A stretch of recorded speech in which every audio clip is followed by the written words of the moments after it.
Opening Thursday night, the first NFL game of the season, I believe it's 8:20 Eastern time on NBC, will feature the Philadelphia Eagles, now the defending champions, the team I picked to win it all before last year even commenced. And now, officially, my Cowboys are 0-1 because opening night will feature my Dallas Cowboys at Philadelphia Eagles. So you can book it right now. We will lose that game. But I am now here to tell you I feel far better about our chances to compete than I have in a long time.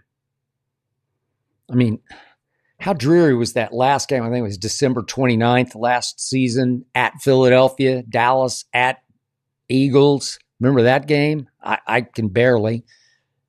That game featured Cooper Rush, now the Baltimore backup, against Kenny Pickett, now one of 5 quarterbacks competing in Cleveland. In Cleveland?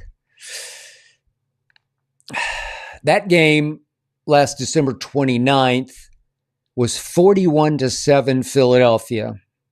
Cooper Rush, a guy I loved and I will miss, was pathetic in that game through 2 picks. Saquon Barkley ran wild. Jalen Hurts, again, didn't even play.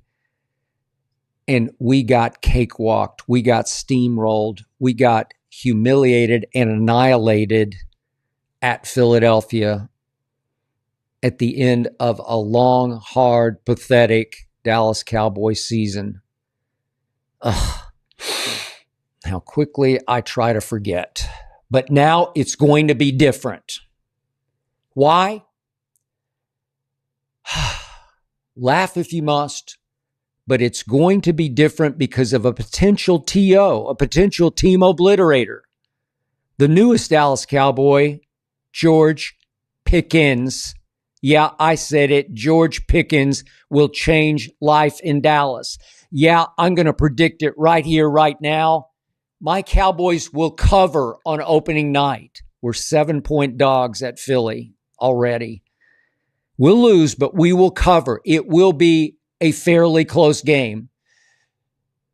We will come within fewer than 7 points of the Philadelphia Eagles. They're going to win. We will cover. Book it because of George Pickens. Now, yeah, Steeler Nation, I fully realize, I know that the great Mike Tomlin finally said no to George Pickens. Finally.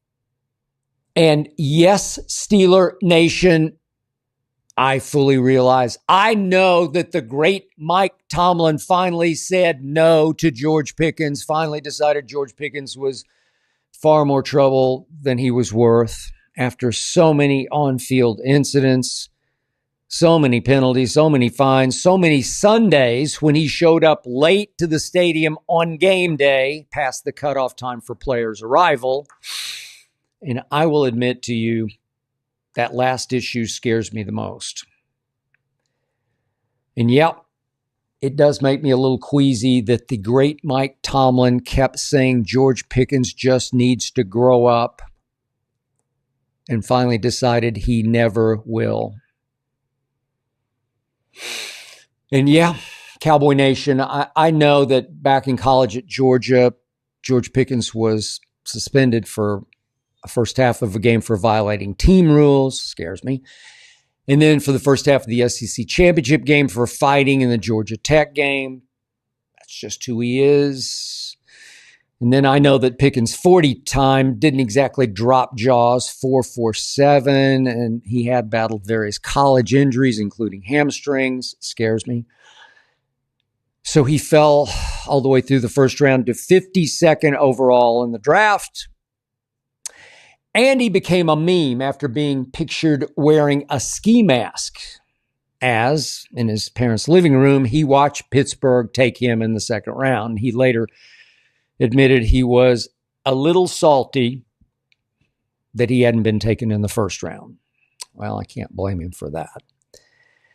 Look, I know all of the above, and right now I can't care about any of the above. I just want to rise above what we have been. I'm just telling you the truth. I just have this deep down, tiny little happy tickle of a feeling that George Pickens is the best thing that has happened to my Dallas Cowboys in, I don't know, forever. I actually like their chances far, far better next season and even at Philadelphia in that opener, because they finally did something. They finally plunged on a high risk, high reward George Pickens. By George, we now have a chance to compete with the Eagles and the Commanders, and maybe even avoid last place in the NFC East, where I thought we were heading until this trade came down.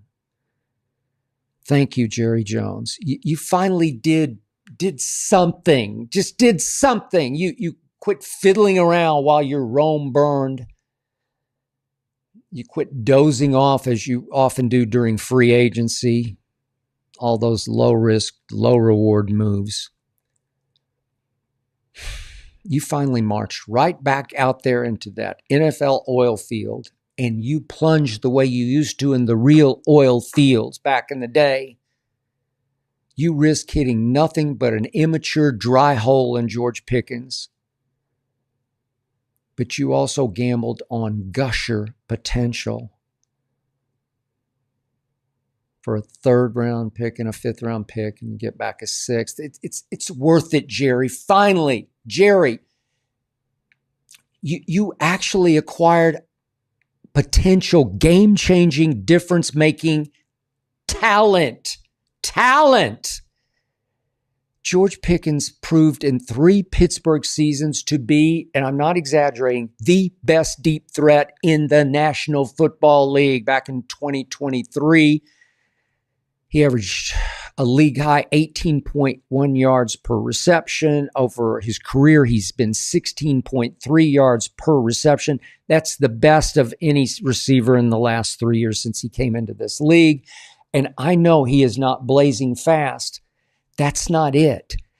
It's that he tracks the ball the way Lynn Swann once did against my Cowboys in 2 Super Bowls. George Pickens rises the way Lynn Swann used to rise, so athletically and gymnastically and gracefully, with rare timing and a rare pair of big, strong hands that can just rip the football away from stunned DBs. In one way, only one way, but in one way, George Pickens does remind me of Travis Hunter.